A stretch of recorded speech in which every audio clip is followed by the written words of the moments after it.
రాకాలోకంకి స్వాగతం. ఈ కంటెంట్ మీకు నచ్చినట్టయితే లైక్ చేయండి, మీ బంధుమిత్రులకు షేర్ చేయండి.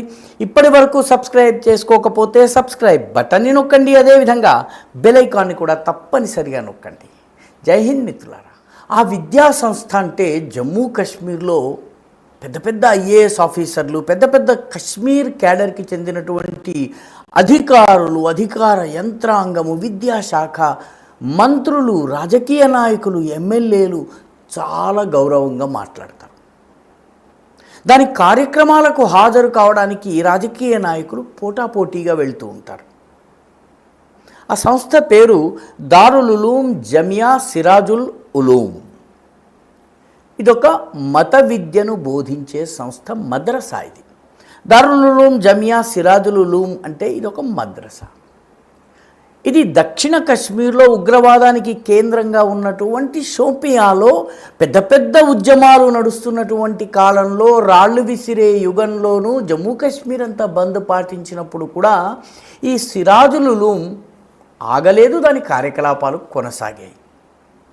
ఏ సమయంలో చూసినా కూడాను 500 నుంచి 800 మంది విద్యార్థులు ప్రతి సంవత్సరం అక్కడ చదువుకునేవాళ్ళు.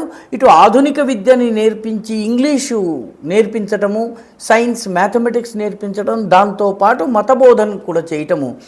ఈ రకంగా షోపియా ప్రాంతంలో ఉన్నటువంటి ఈ దారుల్ ఉలూమ్ జమియా సిరాజుల్ ఉలూమ్ అంటే అందరికీ చాలా గౌరవం. జమ్మూ కాశ్మీర్ ప్రభుత్వము ఫారూక్ అబ్దుల్లా కుమారుడైనటువంటి ఉమర్ అబ్దుల్లా అధికారం నడుపుతున్నటువంటి ప్రభుత్వము ఆ మద్రసాకి తాళం వేసేసింది. అన్లాఫుల్ యాక్టివిటీస్ ప్రివెన్షన్ చట్టము అంటే నేరపూరిత కార్యకలాపాల నిరోధక చట్టము 1967 ఏదైతే ఉందో దానిలోని సెక్షన్ 8(1)లో భాగంగా దీనిని సీల్ చేస్తూ దానికి తాళం వేసేసింది జమ్మూ కాశ్మీర్ ప్రభుత్వం. ఇంత పేరు పొందినటువంటి సంస్థ, ఇంత విఖ్యాతమైనటువంటి సంస్థకి తాళములు ఎందుకు పడింది? ఎందుకు సడన్గా మూసేశారు? అందులో ఉన్నటువంటి పిల్లల్ని వేరే స్కూళ్ళలో చేరమని ఎందుకు చెప్పారు? ఎందుకు చెప్పారంటే ఆ దారుల్ ఉలూమ్ జమియా సిరాజుల్ ఉలూమ్ అనేటటువంటి మదర్సా ఏదైతే ఉందో, మత విద్యను బోధించేటటువంటి మద్రసా లష్కరే తోయబాతో అత్యంత సన్నిహిత సంబంధాలు కలిగి ఉంది. జమాతే ఇస్లామీ, నిషేధిత జమాతే ఇస్లామీ నడిపించేటటువంటి ఫలాహ్ ఆమ్ అనేటటువంటి ఒక ట్రస్ట్ ద్వారా నడిపించేటటువంటి ఈ మద్రసా నుంచి ఉగ్రవాదులు తయారవుతున్నారు. ఒకరు కాదు, ఇద్దరు కాదు, అనేక మంది ఉగ్రవాదులు తయారవుతున్నారు. కాబట్టి దీనిని ఇంకా కొనసాగనివ్వకూడదు. ఎందుకంటే మతం పేరిట ఉగ్రవాదాన్ని పెంచుతోంది. మతం ముసుగులో ఇది భారత వ్యతిరేకతని పెంచుతోంది, పాకిస్తాన్తో సంబంధాలను పెంచుకుంటోంది. పాకిస్తాన్లోని లష్కరే తోయబా, జైషే ముహమ్మద్ వంటి సంస్థలకు ఉత్పత్తి కేంద్రంగా, ఆశ్రయస్థలంగా పనిచేస్తోంది. జమ్మూ కాశ్మీర్ని రాడికలైజ్ చేసి యువకుల బుర్రల్ని చెడగొట్టే పనిచేస్తోంది. కాబట్టి దీన్ని మూసివేయాలని చెప్పి జమ్మూ కాశ్మీర్ ప్రభుత్వం నిర్ణయించింది. ఈ సంస్థ కి జాగ్రత్తగా అధ్యయనం చేసిన తర్వాత తేలింది ఏంటంటే, పుల్వామా సంఘటన ఏదైతే జరిగిందో 2019లో సిఆర్పిఎఫ్కి చెందినటువంటి 40కి పైబడి జవాన్లు అక్కడికక్కడే అమరులైపోయినటువంటి సంఘటన. దీనిలో మందుగుండు సామగ్రి నింపుకున్న కారు వచ్చి ఆ కాన్వాయ్ని కొట్టింది. ఆ మందుగుండు నింపుకుని వచ్చినటువంటి సామగ్రితో వచ్చినటువంటి కార్ ఏదైతే ఉందో ఆ కార్ని ప్రొవైడ్ చేసినటువంటి సజ్జాద్ అహ్మద్ భట్. ఈ సజ్జాద్ అహ్మద్ భట్ ఈ దారుల్ ఉలూమ్ సిరాజుల్ ఉలూమ్ పేరిట ఉన్నటువంటి దారుల్ ఉలూమ్ జమియా సిరాజుల్ ఉలూమ్ అనేటటువంటి ఈ సుప్రసిద్ధ మద్రసాకి చెందినవాడు. కాబట్టి అతను 2017 వరకు ఈ సంస్థతో కలిసి పనిచేశాడు. పనిచేయటమే కాకుండా అనేక మంది యువకుల్ని రాడికలైజ్ చేసి మతం వైపు కాకుండా మతోన్మాదం వైపు నడిపించాడు, ఉగ్రవాదం వైపు నడిపించాడు, పాకిస్తాన్కి పంపించాడు. కాబట్టి ఈ సజ్జాద్ అహ్మద్ భట్ ఈ విద్యాసంస్థకి చెందినవాడే. అంతేకాదు దాదాపు 11 మంది ఉగ్రవాదులు, జమ్మూ కాశ్మీర్లో పోలీసుల ఎన్కౌంటర్లో చనిపోయినటువంటి 11 మంది దుర్ఘోర ఉగ్రవాదులు ఈ సంస్థ నుంచే వచ్చారు. మహమ్మద్ షఫీ భట్ కావచ్చును, ఆదిల్ అహ్మద్ కావచ్చును, చాలా పేరు మోసిన ఉగ్రవాదులు, జమ్మూ కాశ్మీర్లో అనేక సంఘటనలకి బాధ్యులు. వీళ్ళు ఈ మద్రసా యొక్క విద్యార్థులే. అంతేకాకుండా దీని నుంచి వచ్చినటువంటి విద్యార్థులు డజన్ల సంఖ్యలో అటు జైష్ ముహమ్మద్లోను ఇటు లష్కర్ ఎ తోయిబాలోను పనిచేశారు. వీళ్ళందరినీ రాడికలైజ్ చేసేటటువంటి పని ఈ మద్రసాలో ఉన్నటువంటి కొందరు టీచర్లు చేస్తూ వచ్చారు.